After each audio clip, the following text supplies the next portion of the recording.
એક દિવસ એક બેનને એનો પતિ રેલવે સ્ટેશને મૂકવા જતો હતો. બેન જતા હતા પિયર.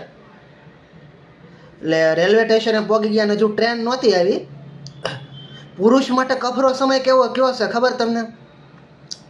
કે એની પત્ની પિયર જાતી હોય અને એના ભાવને, એની આનંદને, એની ખુશીને એને રોકવી, અને ઉપરથી ગંભીરતાવાળા ભાવ ધારણ કરી અને એને પાછું કહેવું કે તમારી વગર ગમશે નહીં અમને, તમારા વગર ઘર એકલું એકલું લાગશે ને, તમારા વગર અમને રસોઈ કોણ બનાવી દે ને, તમારા વગર અમારા કપડાં કોણ ધોહે ને. એને ખબર જ છે ખાલી કે આ કહેવાનું છે એમ.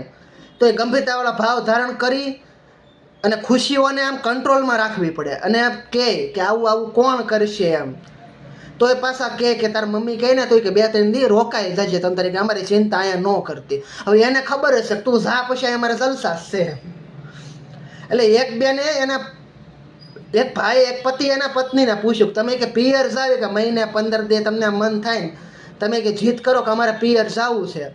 તમને કે થાય હું કે ન્યા સુધી કે તમે કરો હું? એ કે કાંઈ નહીં કે ન્યા જઈને કે અમને છે ને કે અમે કે નાના નાના કે 18-19 વર્ષના હોય ને કે એવો અહેસાસ થાય.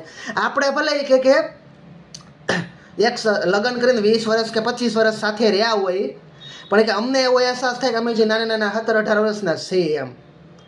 તો એ બેને પાછું સામું પુરુષને પૂછ્યું તો તમને કે આવો અહેસાસ ક્યારે થાય? એ કે તમે જાઓ તરત.